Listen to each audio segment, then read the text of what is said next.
जातियां बिहार में थीं, लेकिन जैसा जातिवाद आज हम देखते हैं तब रहता तो मगध में नंदवंश की तो हम कल्पना भी नहीं कर सकते। युवाओं में रोजगार के भी अवसर आए हैं, लेकिन फिर भी अभी भी बिहार के युवाओं की बात की जाए तो पलायन बहुत ज्यादा हो रहा है। प्रयास करना होगा, उस प्रयास का सबसे जो महत्वपूर्ण कड़ी है वो इंडस्ट्री है, उद्यमिता है। कम यदि कहीं कोई व्यक्ति कमा रहा है तो आज बिहार में है, और बिहार में केवल 6,374 रुपए पर कैपिटा इनकम एक व्यक्ति की महीने में है। लेट्स इंस्पायर बिहार प्रयास है युवाओं को इसी दिशा में मोड़ने का, और उसका आधार अपने बिहार का इतिहास है। प्राचीन काल में यदि हम अग्रणी थे तो कारण हमारी सोच थी। बिहार में यदि हम बात करें, गिन के हम स्टार्टअप्स गिन सकते हैं किस जिले में कितने हैं। ऐसे लोगों को चुने जो ईमानदार हों, निष्पक्ष रूप से बिहार को आगे बढ़ाने वाले हों, जिनका विजन स्पष्ट हो और छोटी सोच से ऊपर सोचते हैं।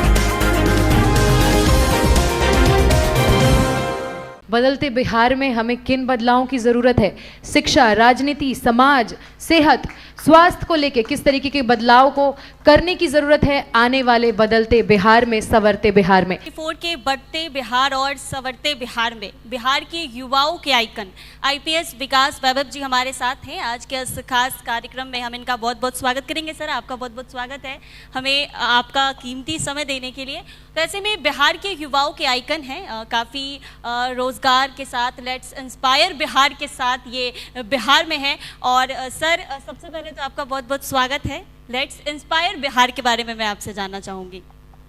देखिए, लेट्स इंस्पायर बिहार एक प्रयास है बिहार के ऐसे लोगों को जोड़ने का जो बिहार को विकसित देखना चाहते हैं।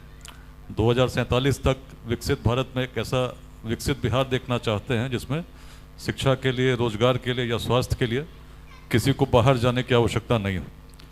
आज यदि बिहार के, केवल मैं स्टैटिस्टिक्स की बात करूं, जो अभी कुछ दिनों पहले मुझे लगता है 6-7 तारीख को भारत सरकार की स्टैटिस्टिक्स की मिनिस्ट्री ने रिलीज़ की, तो उसमें एक बहुत अच्छा ट्रेंड भी देखने को मिलता है। बिहार भारत में, जैसे आपने लिखा बढ़ता बिहार, तो वास्तव में हम बढ़ रहे हैं, और बढ़ने की जो वृद्धि दर है लगभग 13.09% है करेंट प्राइसेस पर, और कांस्टेंट प्राइसेस पर यदि बात करें तो 8.64% है। पर कैपिटा इनकम की यदि हम बात करते हैं तो उसमें भी पिछले बार 67,000 कुछ था, और इस फाइनेंशियल ईयर में बढ़ करके 24-25 में 73,000 कुछ पर कैपिटा इनकम बिहार का हुआ है। तो यहाँ तक बड़ा आशान्वित हम हो सकते हैं कि बिहार वास्तव में बढ़ रहा है, और इसमें कोई संशय नहीं है। बहुत परिवर्तन हुआ भी है, और सही दिशा में कह सकते हैं कि बिहार एक तीव्र गति के साथ बढ़ रहा है। लेकिन चुनौती मैं बताता हूँ क्या है। चुनौती, जब हम बढ़ते हैं तो आकलन करना होगा कि बाकी राज्यों के तुलना में हम कहाँ हैं। तो जब बाकी राज्यों से हम तुलना करेंगे, और पर कैपिटा इनकम को यदि आम भाषा में समझने के लिए डिवाइडेड बाय 12 कर दीजिए, तक एक व्यक्ति एक महीने में कितना कमाता है, तो वो जो लिस्ट है उसमें हम पाएंगे कि बिहार सबसे पीछे है। पूरे भारत में सबसे कम यदि कहीं कोई व्यक्ति कमा रहा है तो आज बिहार में है, और बिहार में केवल 6,374 रुपये पर कैपिटा इनकम एक व्यक्ति की महीने में है। जबकि सिक्किम, गोवा तो बहुत आगे है। अगर अन्य राज्यों की बात करें तो दिल्ली में एक व्यक्ति 46,000 रुपये महीने कमाता है, तेलंगाना का व्यक्ति 36,000 रुपये महीने औसत कमाता है, उसके साथ कर्नाटक में लगभग 35,000 है, हिमाचल में, हरियाणा में, तमिलनाडु में लगभग 33,000 के आसपास है, केरल में, महाराष्ट्र में 29,000 है, आंध्र प्रदेश में 25,000 है, और उत्तराखंड, हिमाचल में भी लगभग 26,000 है। अब बिहार के जो ग्रोथ रेट है, इसको यदि हम देखें, जिस गति से हम बढ़ रहे हैं, लगभग 13.09% इस बार का है। इसको और आगे यदि ले जाएं 15% पे, तो 15% के ग्रोथ पे बढ़ने के बाद भी 5 साल बाद 2030 में हम पहुंचेंगे केवल 12,800 रुपये के आसपास। 2035 में हम पहुंचेंगे 25,700 के आसपास, जो वह स्टेज है जहां पर उसके आगे आज ही भारत के अनेक राज्य हैं। गोवा है, सिक्किम है, दिल्ली है, कर्नाटक है, हिमाचल है, हरियाणा है, तमिलनाडु है, उत्तराखंड है, ये सभी राज्य उससे आज आगे हैं। तो अब सोचे 10 साल बाद हम वहां पहुंचेंगे। लेकिन इसकी आवश्यकता क्या है? यदि 15% के ग्रोथ रेट को मेंटेन कर पाते हैं, उससे आगे जा पाते हैं, तो यहाँ से नई बिहार की कहानी शुरू होगी। अब समझिए कितनी बड़ी चुनौती है। 10 साल के बाद इसको यदि हम आगे ले गए तो अगला 2040 आते आते पर कैपिटा इनकम 50,000 के ऊपर होगा, और 2045 में हम 1 लाख के पार होंगे। कहने का तात्पर्य यह है कि जो विकसित बिहार अगर हमें 2047 तक बनाना है, तो growth rate of more than 15% हमको मेंटेन करना होगा। उसके लिए आप सोचिए कितनी बड़ी चुनौती है, विशेषकर जैसे आप चुनाव की बात कर रहे हैं, तो कैसे लोग किस विजन के साथ बिहार को लीड करें, ये बड़ा महत्वपूर्ण हो जाता है। 2047 का बिहार तभी होगा जब छोटे छोटे स्वार्थों से, जाति से, संप्रदाय से ऊपर उठकर पूरी ईमानदारी, पूरी निष्ठा के साथ बिहार में उद्योग की क्रांति, उद्यमिता की क्रांति, रोजगार की क्रांति के लिए हम काम करें। लेट्स इंस्पायर बिहार प्रयास है युवाओं को इसी दिशा में मोड़ने का, और उसका आधार अपने बिहार का इतिहास है।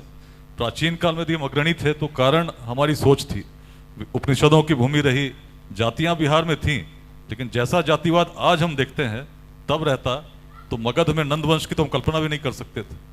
आचार्य चाणक्य भी चलते, उनके मन में अगर ऐसा जातिवाद रहता तो चंद्रगुप्त की जाति खोजते, वैसा जातिवाद रहता तो वैशाली कहाँ स्थापित होती। अलग लोग थे, अलग कर रहे थे। आज किसी कमरे में आप जैसे वर्चुअल बिठा दीजिए और देखते रहिए लोग क्या बात करते हैं, तो बात नाम से शुरू होगी, कुछ समय के बाद हम पहुंच जाएंगे कि आपकी जाति क्या है। और ये बिहार में जब तक चलता रहेगा तो 2030-35 जो भी स्थिति रही, 15% का ग्रोथ रेट रेडी चाहिए। तो इससे ऊपर उठकर हमें कैसे शिक्षा की क्रांति लानी है, उद्यमिता की क्रांति लानी है, व्यक्ति किसी जाति का हो, किसी संप्रदाय का, उसको कैसे हम आगे बढ़ा सकते हैं, इसके लिए ईमानदार लोगों की जरूरत है। केवल राजनीतिक परिवर्तन से ये संभव नहीं है। आज राजनीतिक परिवर्तन की बात यदि हम करेंगे तो बिहार का समाज इतना बटा हुआ है, व्यक्ति को आप ऑप्शन दीजिए कि 2 लोग, एक ईमानदार है, उसके मन में विजन है बिहार को ले जाने का, लेकिन उसकी जाति का नहीं है। दूसरा व्यक्ति दीजिए जो भ्रष्ट है, उसके मन में विजन भी नहीं है, केवल अपने परिवार के लिए, अपने हित के लिए कार्य कर रहा है, लेकिन उसकी जाति का है। तो कहने की आवश्यकता नहीं बिहार का व्यक्ति आज किसके बारे में किस प्रकार की सोच रखेगा, और इस धारणा को हटाने का ही प्रयास है लेट्स इंस्पायर बिहार। ये क्या लगता है कि बिहार में औद्योगिकरण आखिर क्यों रफ्तार नहीं पकड़ पा रहा है? जब तक औद्योगिकरण बिहार का नहीं होगा तब तक बिहार की स्थिति यही बनी रहेगी, पलायन जो है बिहार से आज भी जारी है। तो आखिर सर, आप शुरू से बिहार में आईपीएस रहे हैं, सिटी एसपी पटना के भी रहे, और उसके से लगातार आप बिहार में काम करते रहे कई अलग अलग जिलों में, तो आप सर बेहतर बता पाएंगे कि बिहार का औद्योगिकरण आखिर आज तक क्यों नहीं हो पाया? जी देखिए, इसके बहुत ऐतिहासिक कारण है। अच्छी बात तो मैंने यही कही कि बिहार आज विकसित हो रहा है, और विकास में यदि हम करंट प्राइस पर बात करें तो देश में नंबर 2 है। जी। उद्योग कैसे लगेंगे इसको समझने के लिए आप ये समझिए कि बिहार का जो टोटल आप इंडस्ट्रियल सेक्टर कह सकते हैं, उसका जो योगदान है लगभग बहुत कम है, 20% के आसपास। उसमें भी मैन्युफैक्चरिंग सेक्टर का योगदान केवल 5% के आसपास। इसको बढ़ाने की आवश्यकता है। अब बढ़ेगा कैसे? अब पर कैपिटा इनकम की मैंने बात की, आप ये सोचिए कि व्यक्ति को यदि बिहार में 6,300 कमाने का अवसर हो और दिल्ली में 46,000 कमाने का अवसर हो, तो व्यक्ति कहाँ जाएगा? निश्चित सी बात तो वहां जाएगा जहां अवसर अधिक है। तो बिहार से पलायन का सबसे बड़ा कारण यदि कुछ है तो हमारी अर्थव्यवस्था है जो बहुत पिछड़ी हुई है। लेकिन यदि सपना हमारा है 2047 का, तो इसको आगे बढ़ाने के लिए सभी को मिलकर प्रयास करना होगा। उस प्रयास का सबसे जो महत्वपूर्ण कड़ी है वो इंडस्ट्री है, उद्यमिता है, और इसके लिए अपने यूथ को, पॉपुलेशन की यदि हम बात करें तो एक चुनौती और दिखती है। लगभग 14 करोड़ है, 30 साल से कम की आयु के 9 करोड़। इसको स्किल्ड बनाना, शिक्षित बनाना, और हम सोचेंगे कि बाहर से इन्वेस्टमेंट आएगा तो अच्छी बात है, उसके लिए भी सरकार प्रयास कर रही है। और काफी सारे आप देख रहे होंगे भूमि अधिग्रहण को बहुत सरल किया गया है, प्रोत्साहित भी किया जा रहा है, आइडिया फेस्टिवल चल रहा है, बहुत सही प्रयास है, महिला उद्यमिता के लिए प्रयास चल रहे हैं। लेकिन जब तक हमारी युवा पीढ़ी वास्तव में स्किल्ड इस रूप में नहीं हुई कि अपने लिए रोजगार का सृजन कर सकेगी, तो हम उस बड़े सपने को, गैप बहुत बड़ा है, स्टैटिस्टिक्स को मैंने ये बताया कि गैप कितना बड़ा है, और वो भी तब जब 15% से पढ़ेंगे तब 10 साल लगेंगे वहां पहुंचने में जहां भारत के अधिकांश राज्य आज हैं। तो कितने बड़ी चुनौती है जो हर बिहार वासी को समझना चाहिए। और जब तक नहीं समझेंगे तो पहली बात तो समझें गैप कितना बड़ा है, उसके बाद उसके लिए प्रयास यदि हम संघर्ष करते रहे, लड़ते रहे अनावश्यक मुद्दों पर, और नेता ऐसे चुनते रहे जो केवल इस आधार पर चुनेंगे जाति हमारे हो, व्यक्ति कितना भ्रष्ट हो, अपने परिवार के लिए कमा रहा हो, बिहार के लिए कुछ नहीं कर, उसको हम चुनते रहेंगे तो बिहार बदलेगा क्या? तो यही प्रयास है युवाओं को बताने का कि बिहार प्राचीन काल में ऐसे लोग थे बिहार में जिनके कारण कभी हम अग्रणी हुए, जिनकी सोच बड़ी थी, अपने लिए स्वार्थी नहीं थे। अपने लिए स्वार्थी रहे होते चाणक्य तो अखंड भारत का साम्राज्य नहीं बनता। ऐसे लोगों को जोड़ने की आवश्यकता, मुझे बड़ी प्रसन्नता इस बात की है कि लाखों लोग आज इस अभियान के साथ जुड़े हैं, और केवल 2.5 लाख तो व्हाट्सएप ग्रुप में जुड़े हैं जो हर जाति के हैं, हर संप्रदाय के हैं। जी। विचार एक है, बिहार जी। कैसे विकसित हो 2047। जी सर, आपने पलायन की बात कही है, तो देखा जाए तो बिहार के युवाओं में रोजगार की काफ़ी ज़्यादा कमी है। हालांकि देखा जाए तो अब वक्त पहले से काफ़ी ज़्यादा बदल चुका है, युवाओं में रोजगार के भी अवसर आए हैं, लेकिन फिर भी अभी भी बिहार के युवाओं की बात की जाए तो पलायन बहुत ज़्यादा हो रहा है। बिहार छोड़कर युवाओं को बाहर जाना पड़ता है। तो क्या लगता है, क्या कुछ ठोस कदम उठाया जा सकता है पलायन को रोकने के लिए? देखिए, लेट्स इंस्पायर बिहार एक प्रयास है जिसमें हम लोग स्टार्टअप्स को बढ़ावा देने की बात कर रहे हैं कि कैसे हमारे युवा कुछ नए आइडियाज़ को लेकर अपना नया उद्योग शुरू करें। और इसमें एक विजन जो हम लोग लेकर चल रहे हैं ये है कि 2028 तक बिहार के हर जिले में कम से कम 5 स्टार्टअप इस अभियान के माध्यम से लगें, सामाजिक माध्यम से लगें, जिसमें 100 लोगों को रोजगार मिलता हो।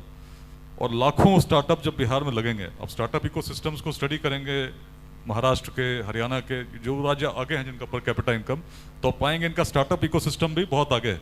बिहार में तो हम शुरू हुए हैं, लेकिन यहाँ हजारों स्टार्टअप इस रूप में आज स्थापित हैं। जिलों में भी आप देखेंगे सैकड़ों स्टार्टअप वहाँ लगे हुए हैं। बिहार में यदि हम बात करें, गिन के हम स्टार्टअप्स गिन सकते हैं किस जिले में कितने हैं। इस सीमा को लांघने की आवश्यकता है, और जब हम लांघेंगे तो जो विजन ये है कि बिहार के हर जिले में लाखों स्टार्टअप इस रूप में हो जो कुछ नया योगदान, नई सोच के साथ चल रहे हो। तो बिहार का जो पैराडॉक्स है, जो बेरोजगारी की समस्या है, इसके लिए एक ऐसा इकोसिस्टम हमको बनाना होगा। विश्व भर में स्टार्टअप्स की सफलता का जो रेशियो है लगभग 10% से 40% रहता है, लेकिन विकसित बिहार के लिए इसको और आगे ले जाना होगा। सभी का सहयोग इसमें चाहिए होगा। तो यही विजन है, स्टार्टअप्स, नए उद्योग, नए बिजनेस। इसमें जब कोई युवा आगे बढ़ता है उसको सफलता प्राप्त कराने के लिए एक बड़ा इकोसिस्टम काम करे। लेट्स इंस्पायर बिहार में हम लोगों ने अभी लगता है 15,000 ऐसे सफल उद्यमियों को, कॉर्पोरेट सेक्टर के लोगों को जो विदेशों में रहते हैं, अपने हैदराबाद, दिल्ली, बेंगलुरु में रहते हैं, ऐसे सभी लोगों को हमने इसलिए जोड़ा ताकि ऐसे युवाओं को मार्गदर्शन दे सकें। अभी पिछले 2 वर्षों से दिल्ली के भारत मंडपम में NDMC कन्वेंशन सेंटर में बिहार एट 2047 विजन कॉन्क्लेव हम लोगों ने किया था। एक बिहार एट 2047 विजन डॉक्यूमेंट 10 विषयों पर, जिसमें कृषि भी है, टूरिज्म भी है, पर कैपिटा इनकम भी है।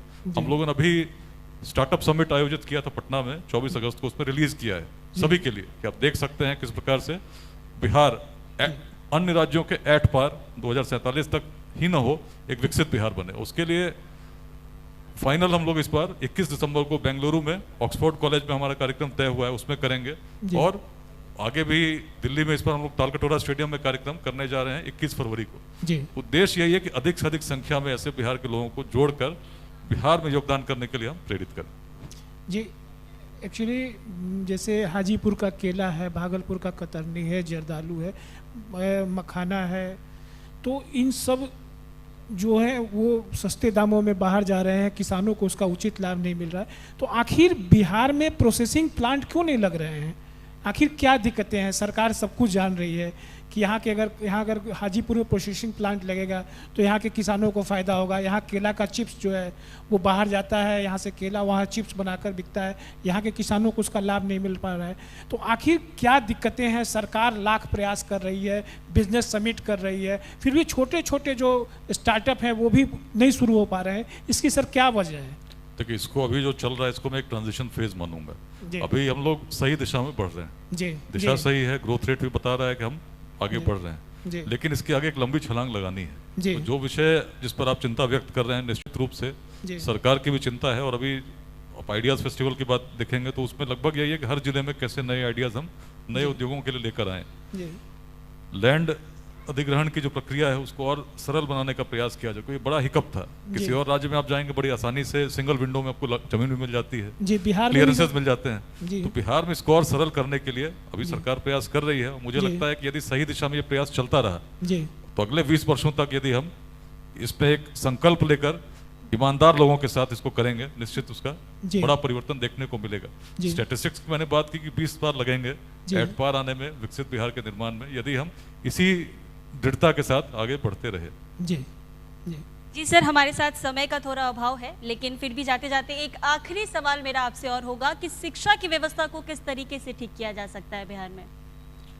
देखिए, शिक्षा सबसे महत्वपूर्ण है, इसमें हर लेवल पर कार्य करने की आवश्यकता होगी। राष्ट्रीय शिक्षा नीति में भी उद्देश्य यही है कि हमारी जनसंख्या बड़ी संख्या में स्किल्ड हो सके। तो बिहार में भी इसे पूर्णतः उस रूप में क्रियान्वित करने के लिए सभी को प्रयास करना होगा। राइट टू एजुकेशन में अनेक ऐसे विद्यालय हैं जो उसका अनुपालन उस रूप में नहीं कर रहे हैं, तो वहाँ क्या कमी है उसको देखना होगा, ताकि व्यक्ति कोई भी हो, किसी जाति का हो, किसी संप्रदाय का हो, शिक्षा से वंचित नहीं हो। हमारी जो जनसंख्या है बहुत बड़ी है, इसको यदि हमने अपने एसेट के रूप में बना लिया तो विकसित बिहार के सपने को कोई रोक नहीं पाएगा। सर, ये हमारा चुनाव पर चर्चा है। आने वाले दिनों में बिहार में विधानसभा का चुनाव होना है, कुछ ही दिनों में तारीखों का ऐलान होगा, तो चुनाव को लेकर आप क्या कहना चाहेंगे? किसकी सरकार बननी चाहिए इस बार 2025 में बिहार में? देखिए, पॉलिटिकली तो मैं उस रूप में नहीं कहूँगा, लेकिन ये जरूर कहूँगा ऐसे लोगों को चुने जो ईमानदार हों, निष्पक्ष रूप से बिहार को आगे बढ़ाने वाले हों, जिनका विजन स्पष्ट हो और छोटी सोच से ऊपर सोचते हैं। जी, बहुत बहुत शुक्रिया सर, NBC 24 के कार्यक्रम में बढ़ता बिहार संवरता बिहार में शामिल होने के लिए और इस ऐतिहासिक पल का हिस्सा बनने के लिए बहुत बहुत शुक्रिया सर। बहुत बहुत धन्यवाद सर, अपने व्यस्त समय में से समय निकाल कर यहाँ आने के लिए आपका बहुत बहुत धन्यवाद सर।